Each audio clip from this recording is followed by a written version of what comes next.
All right, so I'm going to walk through our final project. We're going to start our project today. All right. So as I'm going through this, make sure that you're paying attention to the entire thing that I present here. It can be a lot when we look at it all at once, but I promise you, when you break it down into steps, okay, it'll actually go somewhat quickly. All right. So the first thing that you need to look at. Will just be where the final project is located. Okay, so from Schoology, if you scroll down below the individual units, okay, there's a link here that'll say final project. All right. And the final project essentially consists of two parts that you'll complete to turn in. You are going to be given a family scenario, all right, and you'll be required to create a budget for them for 1 month. Now, each scenario is different. Some have one adult, some have two adults, some have children, some have no children. Okay, some have really young infants, and some have grown adult children. Some are earning quite a bit. Some aren't earning very much at all. All right. So each scenario is going to be a little bit different. So you'll need to take into account your particular scenario when constructing your budget. All right. So the proficiency guide here is at the top. Okay. Tips for completing this. Okay. Is number one, complete your monthly budget first. So I'm going to walk you through that. I'm going to show you where your choices are for choosing a house and a car and all of those types of things that would go into creating that expense list. All right. And then once you're done with the budget, the second part is a reflection piece, a document in which you'll kind of reflect on what your spending was in various categories, why you made some of the choices that you did, and just some overall takeaways from the project. All right. When you are done with those two things, you can be done with the project if you choose. All right. If you only complete those two things, the maximum you can score on your final is a level 3. Okay. If you would like to shoot for a level 4, then we'll take it beyond that, and we'll incorporate a few other things into our budget and into our decision making. All right. But I'll talk about that later next week. Okay. For right now, I just want to show you the requirements for the basic portion of the project and how you can go about finding all of this information. All right. So the first thing that you're going to do is create that budget. Then once you have your budget done, you'll complete the reflection piece. All right. As you move down in the final project folder, okay, you'll see that everybody's name is listed here along with which scenario they've been given. Budget is laid out. It's very similar to the types of budget and the layout that we've done previously in the class. All right. So again, you'll input information from your paycheck at the top. Then spending is broken down into these various categories. All right. And then at the bottom, a pie chart will be created for you automatically.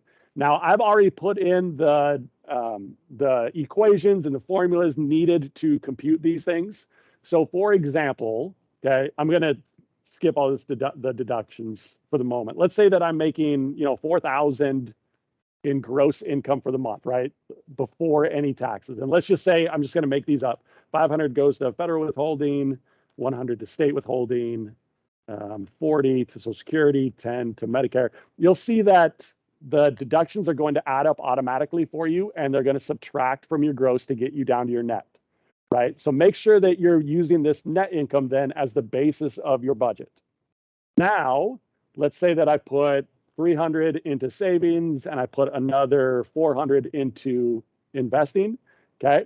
Your subtotal is going to add up automatically, and it's going to calculate how much of your take home pay, of your net income, is going toward that overall category. All right. So this column D, you don't need to do anything in that column. That's going to calculate automatically for you. Anywhere, any line that says either total or subtotal, okay, you don't need to do anything in that line because that's going to add up automatically for you. Okay. So for example, if my car cost me $350 a month and I have $70 in insurance and I put 110 toward gas, okay, again, you'll see that automatically starts to add up in the subtotal, and the percentages calculate automatically. Down at the bottom, okay, you'll see the overall money that you have left over. So you can see what your expenses are, and then what's not yet allocated into the various categories. Okay, so that'll adjust as you continually use this. All right. And just as a reminder, what ideally do we want the budget to get down to? Zero, right? That's why we called it a zero-based budget, because we want every dollar coming in to be allocated to some purpose. Then you'll have at the very bottom a snapshot, right? I've only put expenses in 2 categories, but you can see that the information from top will come down here. You'll see how the categories are split up, and then a pie chart will start to form as you add that information. Okay, so that's all done for you. The only thing you need to do is make the choices for your budget and enter that information in here. So I'm going to show you an example of one of these budgets for one of the scenarios. All right, so the scenarios, by the way, are just below this, this example in this scenarios folder. So you can see within here, there are the family information. Okay, so you'll open up, you'll click or download or whatever you want to do, the family that you are assigned. And then this general info is the where you'll find the information for making purchases and choices. It's also posted here if you don't want to open it up separately. It's right here on the main page as well. All right, so I'm going to show you, I took this Stapleton family. Okay, I'm going to show you what one of these family scenarios look like, and then I'm going to show you how I took that information and put it into the budget. All right, so your files will all look very similar, but obviously the details in it are going to be slightly different. So my family, the Stapleton family, is Mert and Jamie. As I scroll down, okay, here's background on the family. So Mert is a white male, 35, divorced. Jamie is his 8-year-old son. Okay, they live in a non-metropolitan area. His occupation, his education level are given. Then there's some background information on Mert and on Jamie and just their kind of family dynamics. Okay, you'll notice that some of their background is in black, and then occasionally there's information that's in red. The red indicates that you need to include that in your budget. All right, so those are things that have already been established for your family already. So my individual is divorced. He has a son that lives primarily with the mom. Okay, so you'll notice as you read through it, it says Mert pays his ex-wife $288 in child support each month. So that's not a choice that you get to make. That's dictated by the courts. You have to put that into your budget. All right. But there are other things here that they've already established that they do as well. Jamie's in Boy Scouts. That costs money every month. They have a tradition of going out on various adventures, or the dad takes his mom out to eat once a month or so on. Okay, so there's things in here that that the family has already established that you need to include in your budget. Beyond that, okay, you've got his paycheck. So you'll see how much his regular pay is, his gross pay for the month. If I look, it is for the entire month of February. Okay, so it's for the entire February paycheck. So you don't need to figure out, is this weekly or bi-weekly or semi-monthly? Okay, it's for the entire month. So he's earning $4,850. Then after these deductions, okay, his total net pay is $3,174. So in your budget, right, you want to make sure that your net pay works out to equal the same as the paycheck amount. Okay, otherwise you're gonna be off, right? So that's all given to you already. As you're looking through this, pay attention above the paycheck itself to the information in the benefits and the retirement. All right. We talked about with insurance, right? A lot of individuals get their insurance through their employer, whether the employer pays for it completely or whether they pay a portion of it.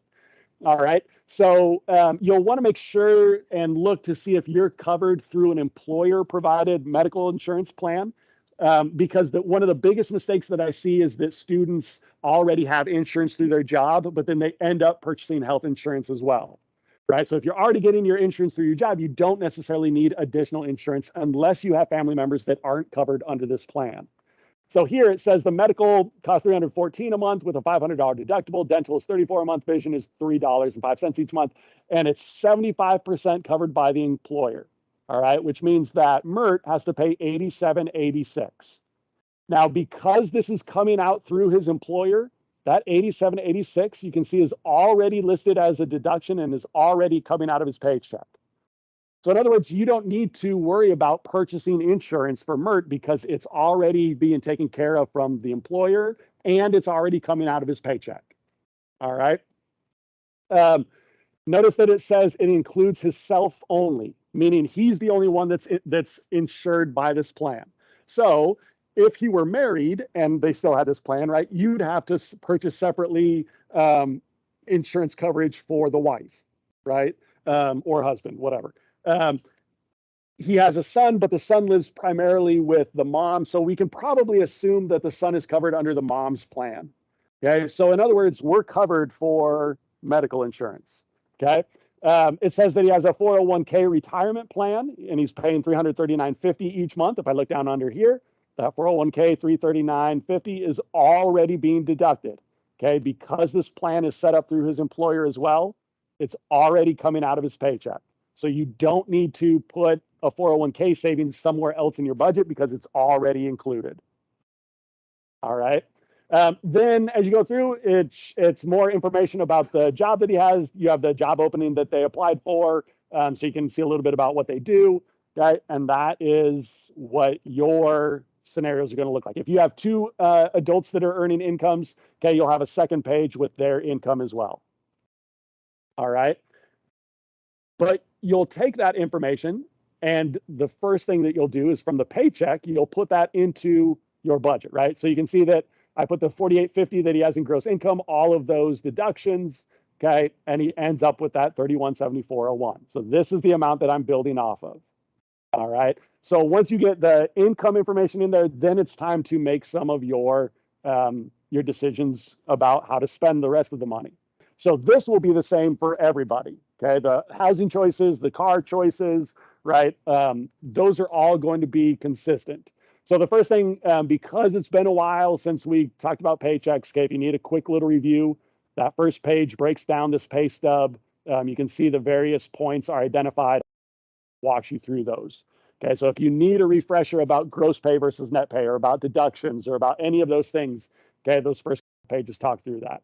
With housing information, it talks through his disadvantages of renting and buying, and then you'll have different options. If you want to buy a house, there are a couple of pages here of buying houses. If you want to rent a house, there are a couple of options, or a couple of pages here with options to rent. All right, make sure that you're paying attention to how to calculate this, because this information doesn't tell you the monthly cost if you're making a purchase. Okay, it tells you the total cost of the home. All right, and it's got information here in black. Remember, if the information's in black, it's not something that will go into the budget itself. If it's in red, it will be in the budget. All right, so any kind of HOA, insurance, repair costs, okay, those all have to go in, but the total cost won't. What you'll need to do is calculate what is my monthly payment. All right, and so there's a little bit of a guide here in terms of calculating your monthly mortgage payments. So you're going to use this Zillow mortgage calculator. It's also linked immediately below that. So if I click here, all right, it starts me off exactly with what I'll need. So let's say, for example, okay, let me come up here. Let's say that I am choosing the house that I want to buy. I believe one other thing that you'll need to keep in mind is the location. For my family, it said in the background information, I live in a non-metropolitan area only. So when I'm looking through this, all right, I need to make sure that I choose something that has non-metro available. So this house F is only in a metropolitan area, meaning it's in the city. All right, this is a small city, metro with under 5 million population, or non-metro. All right, so I could choose this one. Anywhere, obviously, I could choose this one. All right, metro area only, house I wouldn't be able to choose that. All right, so I need to make sure that I'm paying attention to the various locations. But let's say that I choose house A. All right, its total cost, the principal that I would have to borrow is $259,000. But it actually says, I assume that you have 20% already saved up as a down payment. So you really only need to take out 80% loan. When I put this in, okay, I can actually put in the entire house price, and then my down payment is 20,000. All right, and so this automatically subtracts that amount. Okay, then it's up to me, all right, to determine what kind of loan I want. So I have two options here: a 15-year loan or a 30-year loan. Ideally, you want as short a loan as possible. Okay, but you also need to make sure that you can afford that monthly payment. Make sure include PMI is unchecked. Okay, so that is mortgage insurance. That is required if you don't make a down payment of at least 20%. So I'm not going to include that because I am covering 20%. So I won't need that mortgage insurance, but I do need to include fees and taxes. For Lynn County, the average property tax is 1.8%. All right, so I'm going to come up here and change my property tax to 1.8%. Homeowners insurance is quoted in here. Okay, so I can include the insurance. So in my case, okay, my monthly insurance is $91. All right, and then some will list the HOA fees, some will not. All right, so this one, the HOA fee is $150. This one does not have a listed HOA. Notice that it says, if it is not stated, assume your HOA monthly fee is $20. Insurance is, insurance is $91 a month. Okay, this is asking for the insurance per year. So I would have to take that amount times 12. All right, so my total insurance is going to be 1,092. All right, and you can see that it's going to break down, and then the HOA is there. So now I've got all that information. I'm going to click on full report. All right, and it opens up a separate tab that breaks down all of that monthly payment. All right, so my loan amount is $272,000, which is exactly what I've calculated, right? It was 80% of the cost of the house. All right, my down payment was 20%. I already have that money, so I don't need to worry about that. Again, it breaks down the interest rate, the loan term, insurance, and taxes are included. Property tax is 1.8% for the year. Homeowners is 1,092 for the year. I don't need mortgage insurance. I was at PMI, and then HOAs I put in at $20 a month. And then now you can see the breakdown. So this house is going to cost me $2,200 each month. All right, $1,700 of that is going to my principal and my interest. I have taxes of $389, insurance of $91, and HOA of $20. And then I can come down and I can actually see how that breaks down. Okay. So that gives me enough information to enter into my budget.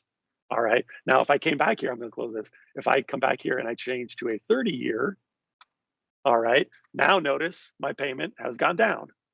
Okay. When I click on full payment, all right, or my full breakdown, I can see that my monthly payment has gone down significantly, right? It's not half, but it has gone down, and that may be the difference between making it affordable and not affordable. All right. If you can't afford this much, now we need to come back and we probably need to find a different house. All right. This one might be out of my price range if I can't afford that total monthly payment. All right. Then moving through other points. Okay. Renting, it already tells you the monthly rent. All right. Again, anything in red you need to include. Continuing on, other things that you might have in your house, including your electricity. If you purchase your house, you'll need to purchase all of those utilities. If you're renting, sometimes the rent includes it. So for example, this says rent includes water, sewer, garbage, and recycling. So I would not have to worry about these costs because that's included in the rent. I would only have to worry about the electricity. All right. Home line, home phone line, cell phone, streaming, TV, right? Internet. Okay. All of those types of things are here. Then we get into cars, very similar to how we did our home payments. Okay. We're going to calculate our car payments. So again, the car amount, the total cost is here, but we've got 10% of the cost already saved up as a down payment. So the loan amount is 90% of that, which is in green. All right. That amount is not going to go into the spreadsheet itself. You'll need to figure out what the monthly payment is for that. Very similarly, there's an auto loan calculator that you'll use. All right. But again, everything else here in red will be included in your budget. So there's pages on new cars. There's pages on used cars. If you can't afford a new car or a used car, you may have to find other modes of transportation. If you have a large family, you may have to have multiple cars, right? If you have two adults and driving aged children, okay, you may not be able to get by with just one car. You can certainly have multiple modes. You could have a car and a bike. You can have a car and the subway pass or whatever. All right. So find the things that would fit for your scenario that fits within your budget. All right. Insurance we talked about. It walks through all the various types of insurance, whether that's health, disability, life insurance, and so on. You'll need to choose what works best for you. Again, make sure that you're looking back at your pay stub to see if you already have medical insurance, health insurance through your job. If not, or if there's anybody in your family that's not covered, you'll need to purchase that. All right. And so there's different plans. There's different coverages for the health insurance, the life insurance, and so on. We get into other costs such as food. You'll calculate food for adults, food for children, other children costs, child costs, clothing, healthcare, education, childcare, and then other additional costs.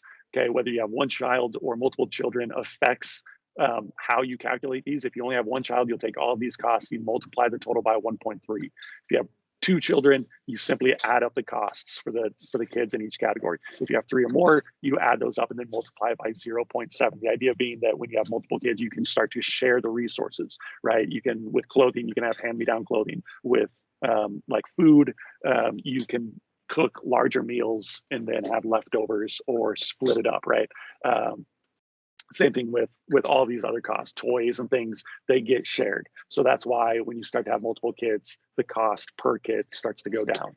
All right. So depending on if you are a single earning parent or a two income household, okay, you'll look at that for single versus dual parent, and then other types of costs that you would likely encounter. Okay, other types of housing costs, cleaning supplies, appliances, right? Clothing over here, healthcare would be like over-the-counter medicines, allergy medicine, headache medicine, that sort of thing, Band-Aids, whatever. Okay, food outside of home is for drive-through, takeout, and so on. Entertainment, going to a sporting event, going to the movies, whatever. So these are average costs. So you can use these as guidelines over here if you're a low-earning family, if you're kind of in the middle, or if you think you're a high-earning family. These numbers are not set in stone. You can deviate from those. Those are just guide marks based on national averages. And then what you'll do is you'll make these decisions and you'll start putting them into your budget. Okay, and as you do, again, you'll see that the subtotals will change, the percentages change, and then down here, you'll see that the total expenses and how much money is left over will continually change. So it makes it a little bit easier to kind of make your budget work.